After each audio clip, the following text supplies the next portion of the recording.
and welcome to Red United TV. It's your boy, Ivorian Spice, back at it again with another match reaction, guys. And this time, guys, Everton won, Manchester United won, 2 points dropped, a clumsy De Gea mistake within the first, 3 minutes. Instead of being a point behind Chelsea, 3 points behind Chelsea. We could have cut down the points between Leicester to 6. But we are 8 points behind Leicester. Another opportunity to capitalize. And once again, we cannot capitalize to save anything in life. In general. Not to save your mother's life.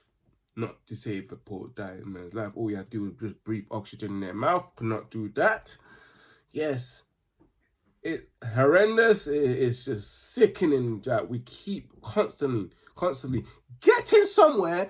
And then once again, when we get somewhere, we just throw it all up in the air. Toss it in a bin. Guys, it's not easy for us, you know. And we are lucky. God praise Bruno Fernandes. God bless Bruno Fernandes, because I don't see anything what we could have done today to save the match if Bruno Fernandes wasn't here.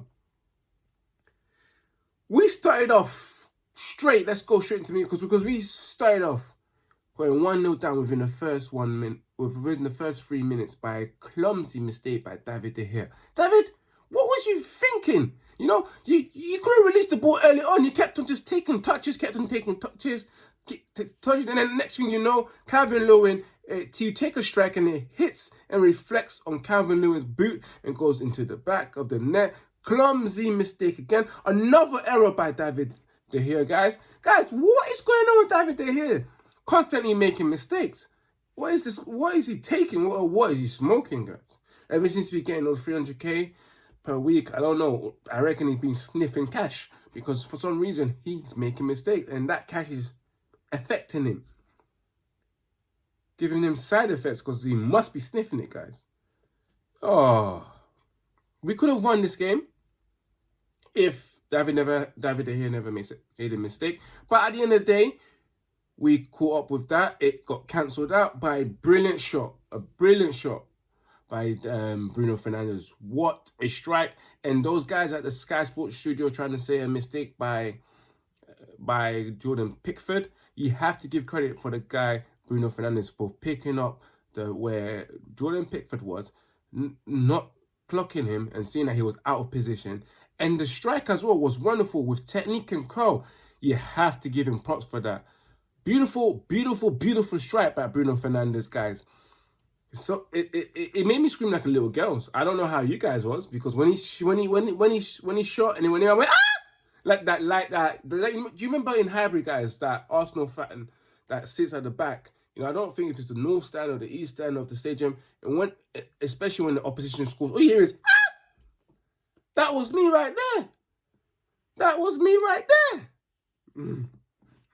Oh, it's wonderful strike, guys. Oh, brilliant. But yes, guys, let's go straight into it. Back to the match. It was a wonderful strike by Bruno Fernandes. And then the first half looked good for us because the way we were set up, I have to praise Oli for that. He set us with 4 at the back, 3 midfield, and also having Bruno Fernandes playing as number 10. But them playing 2 strikers up front, not the way you think you would play, with one a bit more forward in the box and one just operating around that striker, supporting that striker. You played them going wide, and he made sure that they were absolutely redundant and useless. Martial and Greenwood didn't have the best of games today, guys, due to the formation that Oli laid out and set up for the guys. Apart from that, in terms of midfield, we was dominating. We was possessing in the first half. We could have made it 2-1. We had opportunities. And then in the second half, as you get to the 70th minute, because everything was slightly even, 70th minute, I was thinking to myself, you know what, yeah, Oli, make this change. Bring on Igalo so someone can stay forward and go, stay forward and centrally, you know, to help Martial or something like that. And also bring on. And I was only asking for Igalo. Then he brought on Mata. I thought, okay, creativity, because McTominay is not creative enough, and he keeps taking extra touches. But I commend him for the substitution in terms of personnel, but in terms of changing the formation, what a stupid idiot he is. What a dumb guy. This is when I say that he is not a world-class coach, you know. A world-class coach, knowing that everything is good, because if it ain't broke, don't fix it, Oli. If it's not broke, don't fix it. But you went to fix something that is not broken. The system was working well. All you had to do was change personnel. You needed a little bit of creativity. So you bring on Juan Mata to play the same formation that he's playing. You were playing a diamond formation, which was doing well in terms of keeping the ball and creating chances and just being, what's it called, in demand of everything and controlling the game. Yeah, you go switch to 4-2-3-1, playing Bruno as number 10, 2 midfielders again.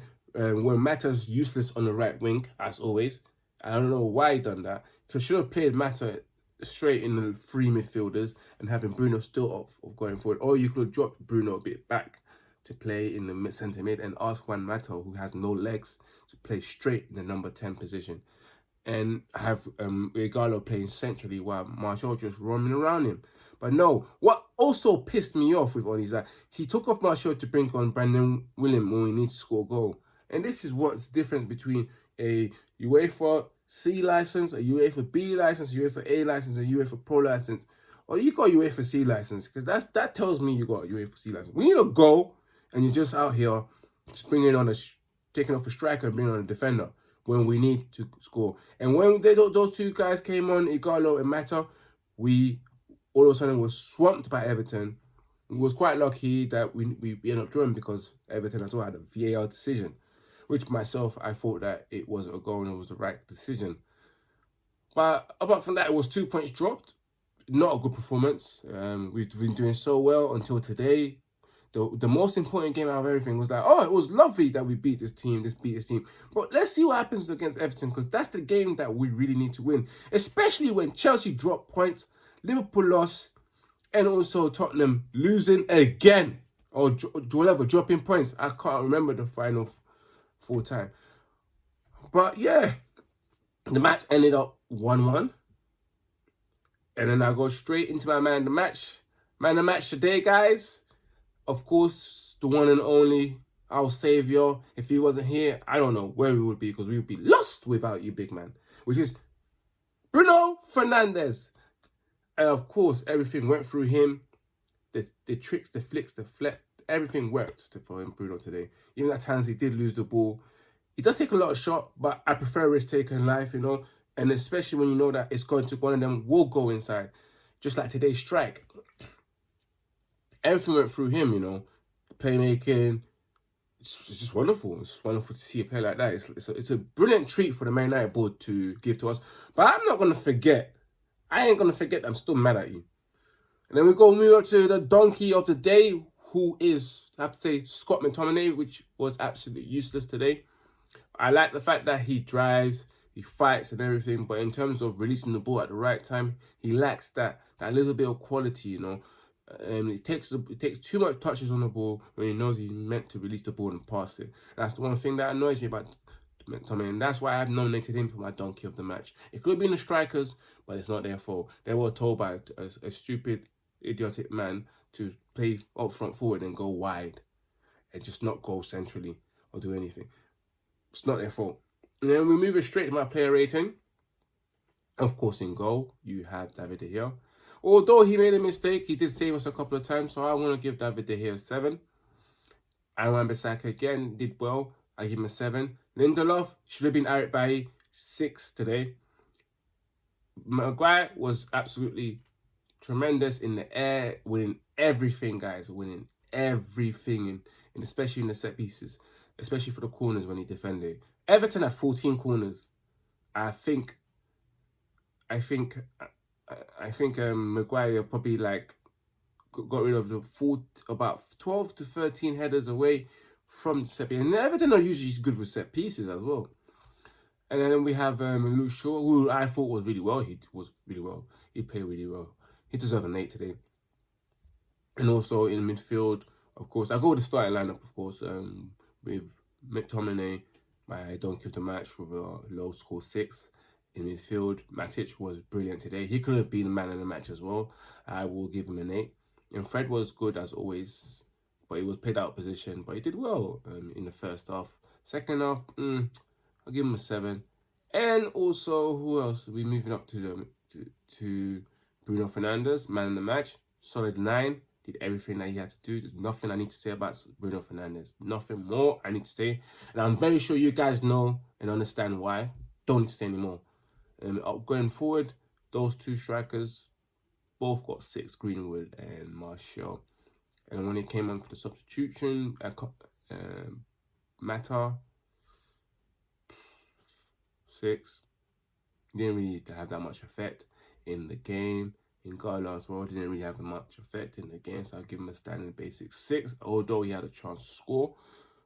But yeah, and of course, Brandon Williams, obviously he came on in the last minute or so it's non-applicable. It's an NA. Can't really rate someone that's just came on the pitch for about a minute or 2. And then we move up to our manager rating, and I have to say today's manager rating, I'm gonna give Ollie 6. Started off well and ended terribly. If you stuck with the same formation that was doing well before the 70th minute, and when you brought on your substitutions, I would have given you a 7. But because you made that stupid decision, the idiotic decision, then I just subtract it by 1. You know, idiot. What an idiot. Anyway, guys, that's it for today. That is the match reaction. Don't forget to follow me on my official Instagram page, which is at Red United MUFC, and the backup page, which is at Red United TV 1, guys. And also remember to follow me on my personal Instagram account as well, which is at _Ivory_Spice, which is the same for the Twitter, guys, and also the Snapchat. Remember, the links are just above there. And the socials are just above that, and then remember to subscribe to Red United TV and smash that like button, guys. Smash that like button and subscribe and tell your friends. Remember, all the link descriptions are down, but the links to all my socials are down there. Just go to the link descriptions and just check and then select the links, and you'll get straight direction to all those social profile pages. And don't forget to follow Silence's Power at Silence's Power 2017 on the Instagram and get the purchasing, guys. And also, last but not least, guys, do not forget to tell a friend, and make sure you enjoy your week. It's been a Sunday. We start next week again. God bless you all as well. You get me? And guys, that's it, guys. I had a lovely time. And Ivory Spice is about to kick it out, guys, and take care.